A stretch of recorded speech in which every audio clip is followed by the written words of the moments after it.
again, not all men, but why do men feel like they need to hide their emotions? Like they can't show that they're upset, or in my experience, it's very much been like, if a guy's upset, there's no way he will cry in front of you, no matter how upset. Like I could have just shot his dog in front of him.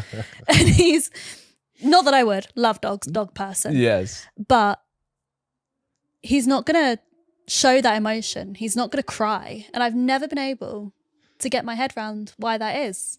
I hear that. How is this like dating and early on? Are you talking about you've been in a relationship for like 2 years? Like, I'd say in a relationship, maybe we'll go from like the 6-month mark.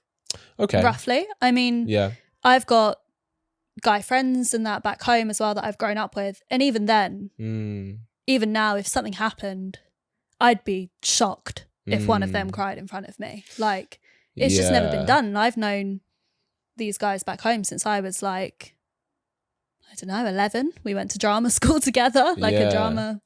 Interesting. I think with guys, I think guys who are close friends of yours, I'm not sure why they would try and actively make sure you didn't see that side of them.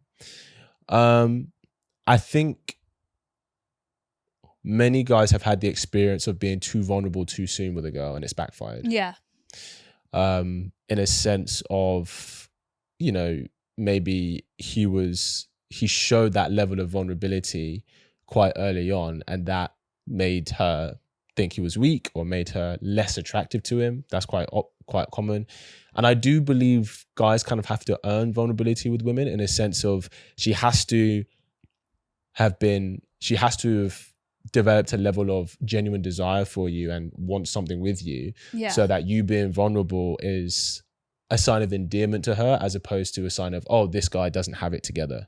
Does that make sense? Yeah. Is it like a masculinity thing as well? Like, would you say, like, do guys feel less masculine if you're breaking down in front of me, kind of thing? Yeah, I think I'm not going to sit here and say that that's never been the case for some guys. I think some guys feel like, oh, well, you know, they have this idea of what a man is and what a man should be. And sometimes, a lot of time, a man is, you know, the idea of what a man is, you know, to be the solid mountain that waves can crash into. And so he can't do that if his emotions are the waves, not the mountain, right? But I think it takes a lot of trust, I think, for a guy to show that side of himself to a woman, I would say. I think amongst male friends, it's definitely easier. And like, you'll find in close male circles, like, guys will open up and they'll just be like, yeah, I've struggled with this, or, you know, ideally.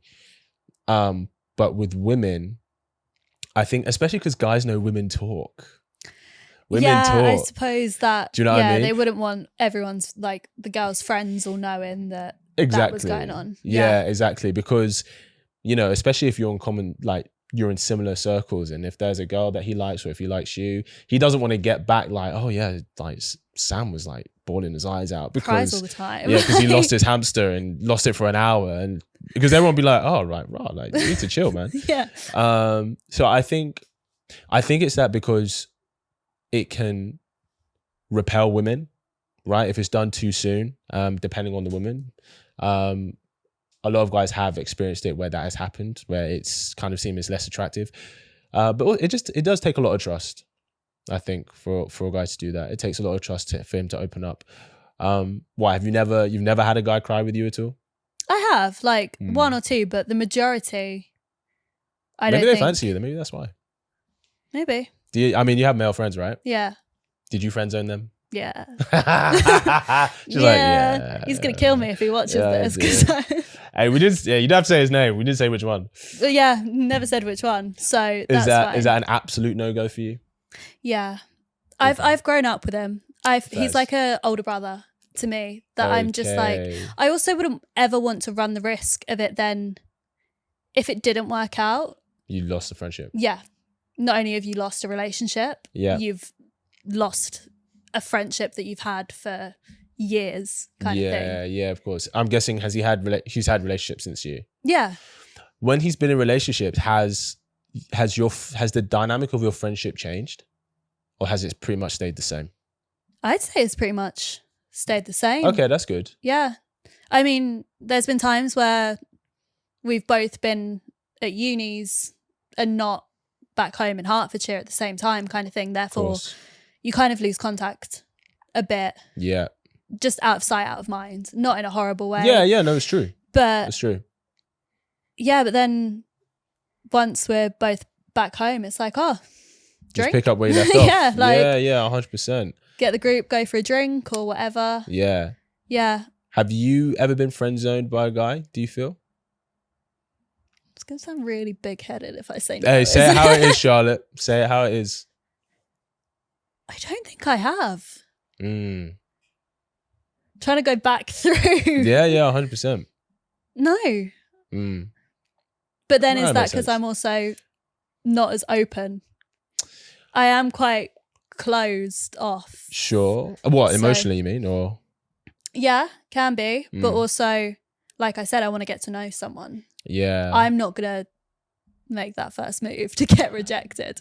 I see what you're saying. I see what you're saying. I get that. Yeah, I think it is rarely the other way around, but I think there's the equivalent of a girl friend zoning a guy. Yeah. Is a guy like putting a girl on like the friends with benefit zone. Right, yeah. So that's like, so maybe he's being intimate with her, but he's not open to having a relationship with her. Yeah. But maybe she wants one from him. I think that's probably more the equivalent. Has that ever happened to you? Thinking about it. Maybe one. One, maybe. Okay, why'd you say maybe? It's been a bit of a complex situation, or it was. It's not anymore. Yeah. But at the time, it was kind of very on and off for a little while. And I won't lie, I think it was a convenience thing for him because again, it was when we were both in like the same place at the same time.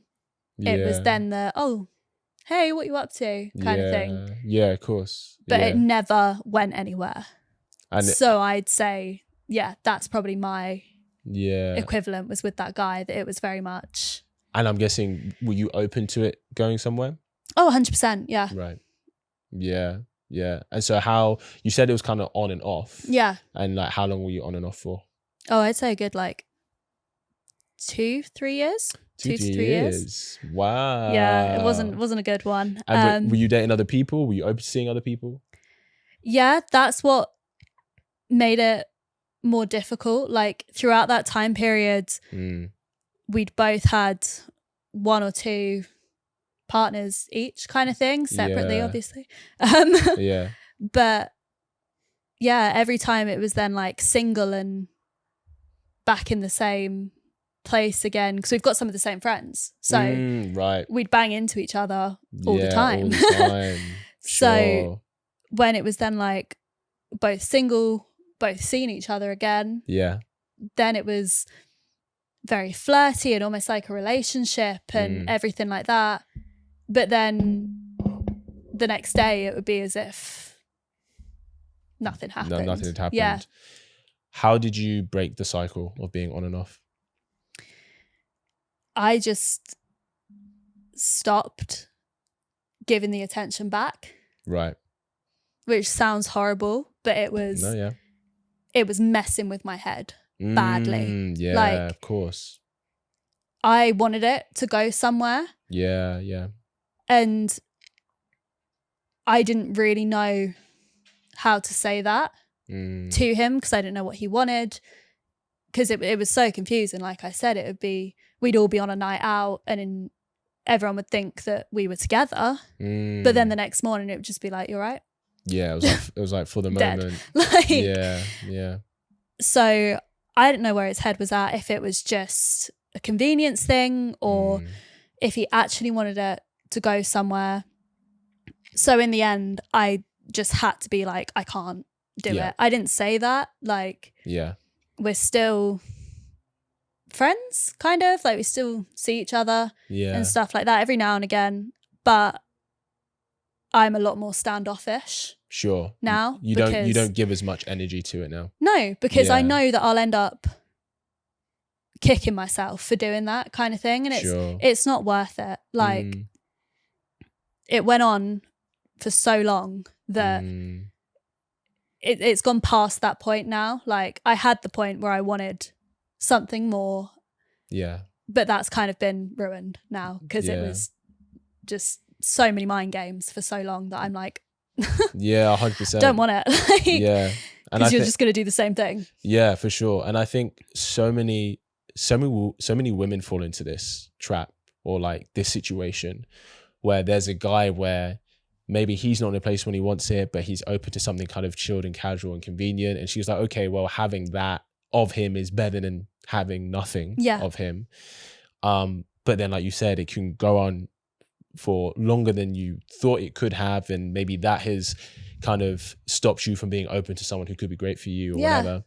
So from that experience, what would you tell yourself in the first 3 months of you kind of starting this involvement with him? Like, what would you tell yourself now? Don't do it. Just don't do it? Don't do it. Or do it, but from the start, be honest. Be honest 100%. And stay true with it kind of thing. Yeah, yeah. Because there were faults on both sides. I'm not going to knock that. It was a lack of communication of what was going on. And then from then, it just was a mess, in all honesty. Yeah. So looking back, I definitely either say, don't do it, or if you're going to do it, be honest. Come clean. Just say it all. Yeah. That you want it to go somewhere. Yeah. Do that, because if not, then you're going to get missed around for 2 to 3 years. Yeah, yeah, 100%, 100%. It's one of those things where sometimes we don't ask the question because we're afraid of not getting the answer we want. Exactly. But then that ends up hurting us worse in the long term. Oh, yeah. Because if we'd know straight away, we'd either go, oh, okay, this person was open to it and we could explore it, or this person was never open to it. And so we can then be open to someone who's willing to give us what we want. Exactly. And we never really had that conversation properly. It was all kind of assumptions and guessing games, mind games, stuff like that. So yeah, of course. I think definitely, I know looking back, I would have preferred to have just had that conversation, lay it all out on the line. Yeah. So at least then it's clear. If it works, if they go, yeah, me too, I want that to happen, great. Let's actually try it. Yeah, 100%. Or if they go, I'm not really in that place. Okay, fine. Step back. Like, yeah, 100%. Completely. That would have been so much easier and so much better than messing around for 2 years. No, I completely agree. Hope you really enjoyed that clip. If you want to watch the full episode where that clip is from, then I want you to click right here where you can watch the full episode. And if you're ready to claim your man today, enroll in my program below, and I'll see you there. Wishing you an amazing day.